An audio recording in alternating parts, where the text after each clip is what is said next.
le premier contenu que je peux recommander, je pense que d'autres personnes de ton podcast l'ont déjà recommandé, mais je remets une couche parce que c'est vraiment super.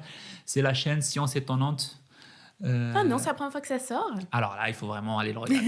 Ça, c'est indispensable. C'est une chaîne YouTube de vulgarisation scientifique euh, animée par David Louapre, qui est un chercheur et qui vraiment vulgarise, je trouve, très très bien les choses. Ça, il s'attaque à des problèmes très complexes, mais il les vulgarise d'une manière à ce qu'on puisse repartir avec une ou deux notions après avoir regardé la vidéo. Donc C'est un ça, chercheur en quoi, lui? alors c'est un physicien Physicien. à la base. Donc ça, en fait, il y a la chaîne YouTube et les billets de blog. C'est aussi un blog. Donc dans les billets de blog qui accompagnent souvent les vidéos YouTube, il y a un peu plus de détails pour ceux qui veulent vraiment creuser. Il y a même du code Python qu'il fournit parfois pour aller tester les petites simulations qu'il Waouh. montre. Donc vraiment, c'est un contenu, à mon avis, indispensable. Ok, super.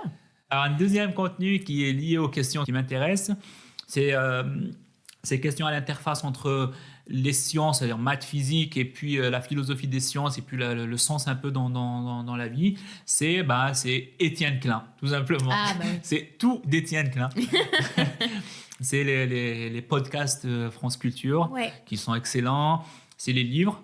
Plein d'interventions sur YouTube aussi. Bon, je ne sais pas tout ce qu'il y a sur YouTube, mais en tout cas, moi, j'ai regardé quelques vidéos et je recommande vraiment aux personnes qui s'intéressent à ces questions-là.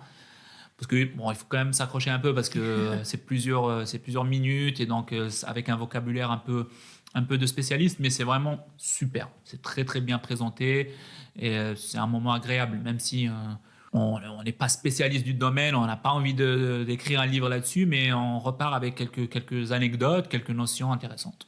Hmm. J'ai écouté, je le connaissais bien sûr, mais j'avais jamais eu l'occasion en fait d'écouter ou lire ses œuvres. Et j'ai écouté son entretien récent avec Hugo Duminil copain. C'était vraiment très chouette, très Ah, intéressant. deux stars dans la même pièce, c'est clair que deux personnes géniales dans la même pièce, c'est clair que ça peut être que super. Ok, ben super. Et ben merci beaucoup pour toutes ces recommandations. Voilà de quoi satisfaire les auditeurs et auditrices.